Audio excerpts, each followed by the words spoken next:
one moment when Troy's completely pissed you guys off? As we've matured in business, we've understood that we all have different strengths and different roles within the business. And I feel like maybe in the early days, we could have clashed a bit more because we might have expected things from each other that not necessarily that person could do, or that's not their skill.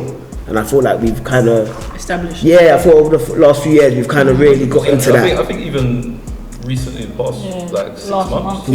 As we've scaled as well. I feel like we've kind of recognised that, and that's important, innit? Because we are the foundation of the business. So if we've got that solid, then it grows good. Talk to me about what Business Launchpad means to you guys. That's a good question. And also, tell me what we could have done better to better facilitate your growth. Cool.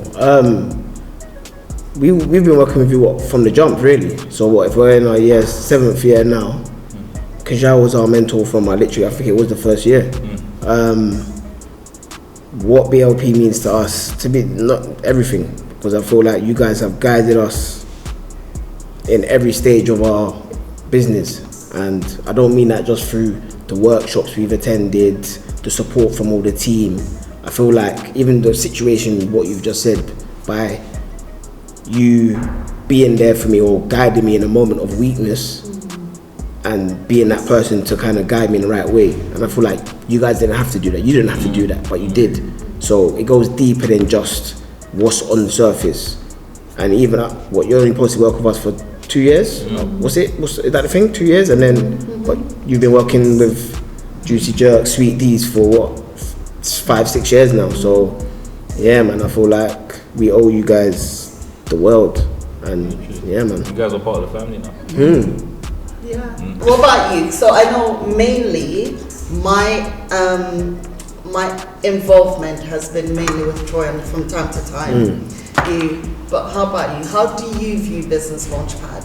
And I'm asking this question because I know it's not always been easy. And from our side, we've had to make some tough calls sometimes. I've evicted you guys about 100 times. Still came back. And then I've gone back to the board and been like, no, I want them to stay. And I think the board at one point just thought, over it. Just do it, whatever you're doing. But what's the relationship between you guys and Business Launchpad been like? And how would you advise another young person similar to you to navigate that journey with us? For me, everything that Troy said was true, but I feel like we had a kitchen here, but it's more like a community base, so you feel protected of where we started and how we grew and everything. So for the young person, I'll just say that they'll just have your back in it. You'll be supported along your journey, and that's all you need. Yeah, I feel like that's a big part of business. 100%. Your support system is everything. It is. When you say like, what do you think about BLP? Is that literally that support system? Like we could come to you guys when we was in need. I think maybe a lot more than you guys expected. And like you said, we went over that 2-year mark. So, and you guys have always still been there for us. So, like I said, BLP's family. It's community, and that's what they showed us what community is. So we can. Like you brought us into that, and then taught us that as well. So. I love that. I appreciate that from you guys. So, having shifted from what you used to be called, you rebranded, right? And you've come back bigger and better. So, are you able to talk me through the journey of the shift, the rebrand? Yeah, definitely. I feel like, as you said, Juicy Jerk was a big part of who we are. Still is. Everyone knows. To this day. Yeah, to this day. My friends call it Juicy. Yeah, today, literally. I'm gonna stop calling it. But, it was a hard decision. Obviously, a lot was going on. A couple of years ago. It's a couple of years now. Yeah, it's a couple of years. Our father passed away, so he was a big support of the brand. Biggest. As we were just talking about, families, everything for us, and because it happened so suddenly, it was a big loss for us. Still is. If we're gonna be honest, it is, isn't it? Even like running a business with that grieving at the same time, it's hard. That was probably one of the hardest parts of my life. It is. It's not easy. Ongoing. It is. But I literally in that when that process. You talk about when it happened. The day after it happened, Yeah, the weeks of course. after it happened, like we're still having to run the we were business. still in Selfridge. Yeah, and Soho House.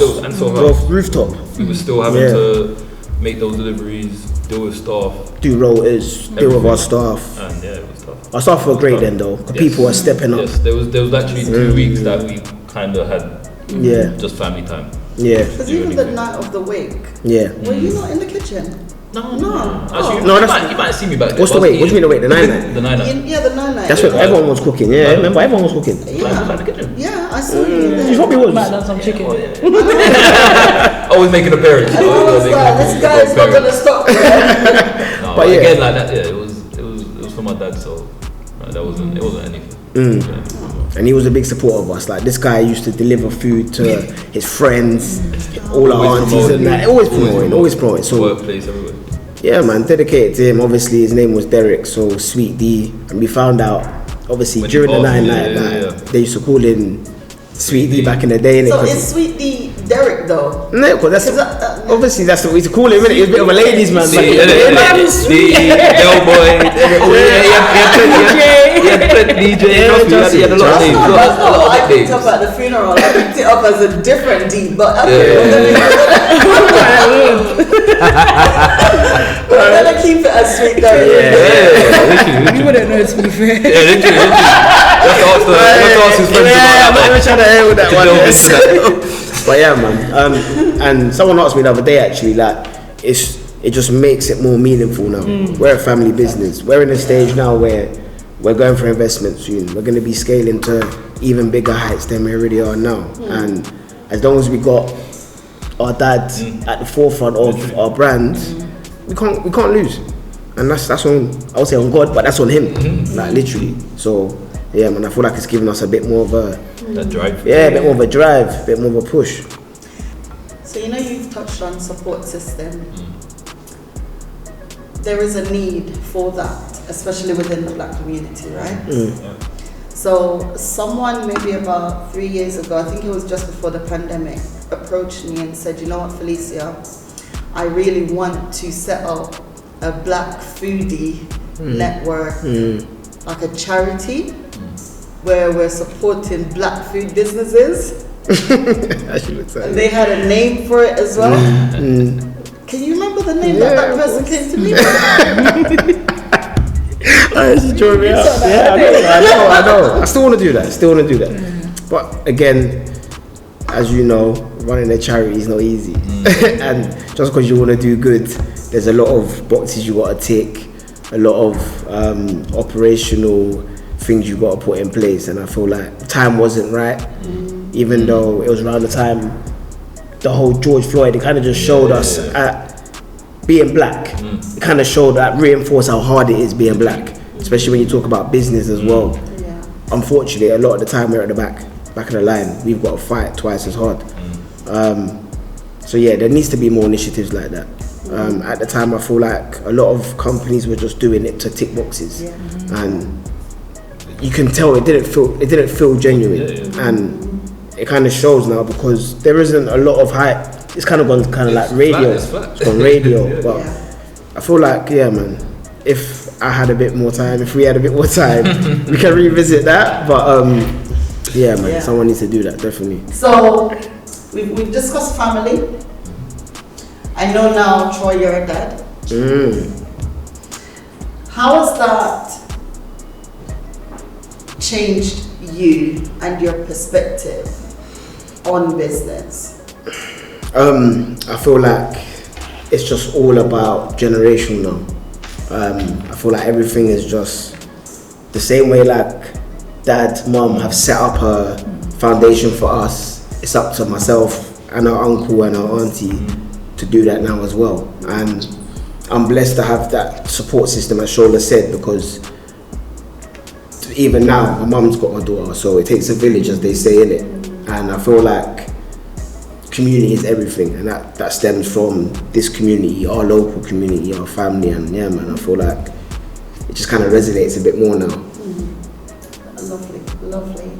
Before you go, this one's for me, right?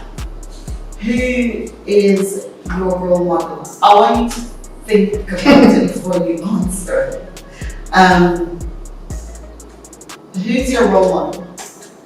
And just explain why this person is your role model. Right now? Yeah. A bit deep. But I'll probably say my mum. She's the definition of resilience, encouragement for me. And everything I believe that we're doing is not just for her, but yeah, she's a big role model for me. Alright, so thank you guys. Really appreciate it.